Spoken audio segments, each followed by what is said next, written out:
Hey guys, today we're gonna watch some storybook. But let's start with the lockdown. Lockdowns. They're really upsetting and scary, and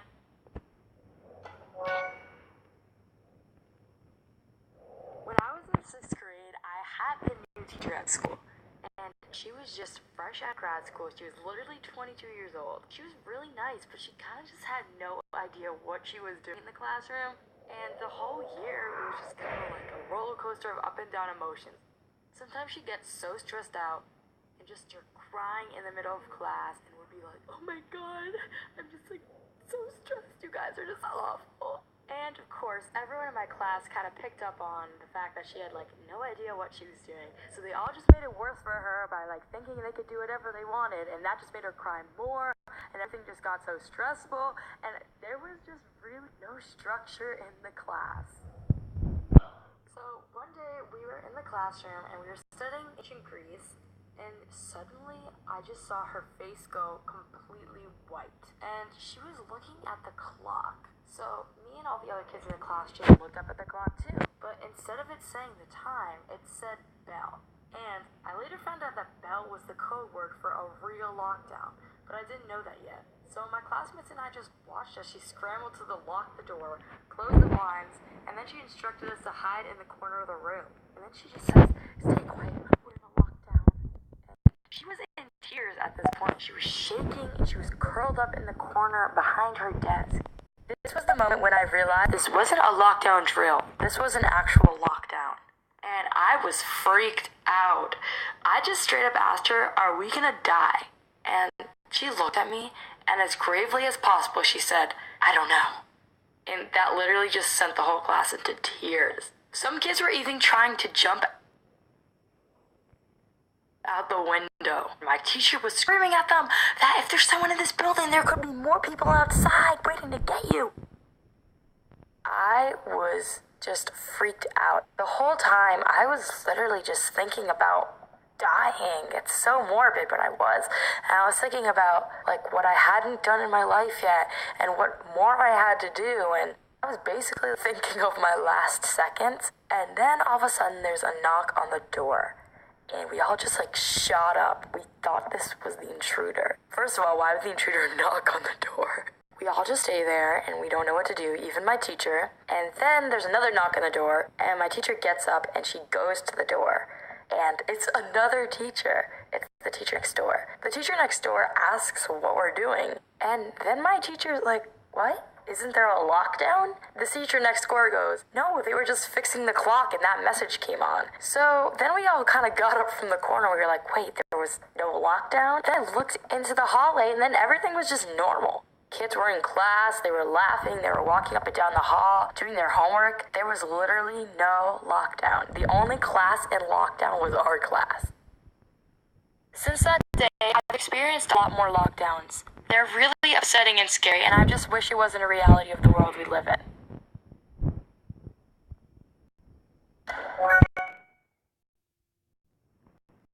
So, I am a victim of the Mexico Puebla earthquake. I don't mean like I'm dead, nor my house crumbled, nor am I down pieces of rubble trying to record. No. My house is okay, with a few cracks here and there, and I am still alive. So during the time of the earthquake, I was at school with my friends. Now that same day, we had a practice for the earthquake. So we were in math class and the bell rang, in which it means that we had to evacuate the school. One of my friends said, hey, what if a real earthquake would have happened today? That would be so hilarious. So we all laughed at it because we thought it was seriously a joke. After we evacuated the school as a practice, we came back in our original classes and we continued. After math, it was computer class. It was 1. And 1:10, that's when the earthquake started. To be honest, I didn't feel it at first. I felt really, sick. I could have thrown up, but it wasn't really me. It was actually the earthquake. It started getting stronger, and I'm like, am I hallucinating? Or is this not me? Then one of my classmates screamed, it's an earthquake! And everyone everyone stood in shock and we were panicking because the normal alarm of earthquake didn't do anything. It didn't say anything. We just screamed. Our teacher was like, please calm down, settle down, and please go downstairs very calmly, and we didn't listen. Somebody screamed, a piece of the roof fell! Everyone started running a bit faster down the stairs. Then somebody screamed, the stairs are rumbling, they're like breaking! And we ran even faster. They were pushing me, like screaming, and I was just like, oh my gosh, I'm not gonna die today. Just get out of here, Marie. I grabbed onto something, don't remember what or who, and we ran. After we evacuated the school, the earthquake started to really calm down, and we were okay. One of my friends started crying because she didn't know what happened to her mom, because we couldn't call nor anything. After like half an hour, the school was evacuating because there were cracks everywhere in school, and the piece of the roof was actually in front of my class. It was really scary. When my mom came in, she asked my friends, are you all alright? And they said yes, and we were all terrified. When I came home, I looked at the news, and some buildings, some schools were really bad. My school is trying to give donations to Oaxaca and Mexico and everywhere that the earthquakes have been.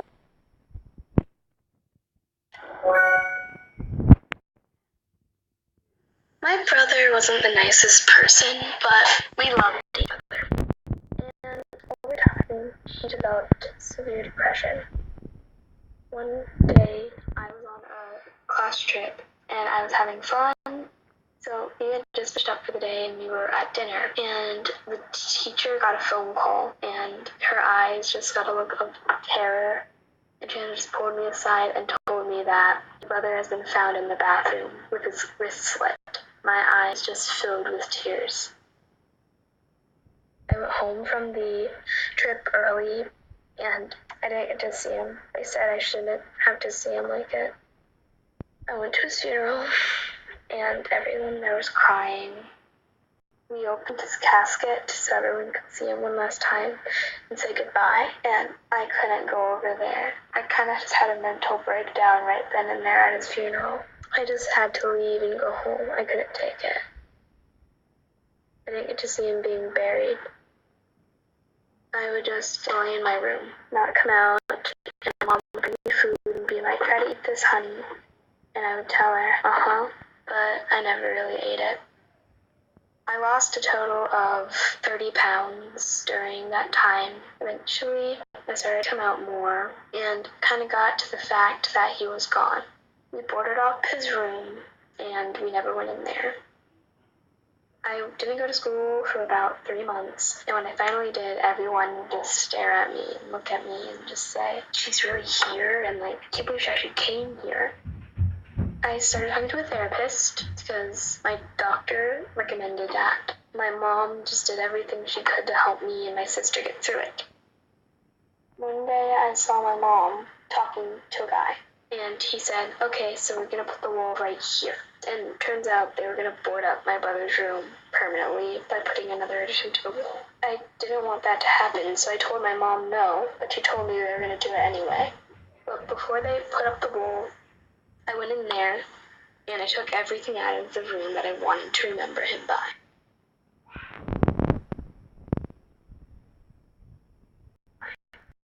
The main thing that I wanted to take was one of his best hockey trophies. My brother loved hockey, and he had a great trophy that he got to take home after they won the championship. I saw the trophy, and it sits in my room, staring at me, just taunting me. A lot of times I walk to the cemetery where he's buried, and I just sit there and talk to him, I guess. I still miss him, and every day I just think, what could I have done?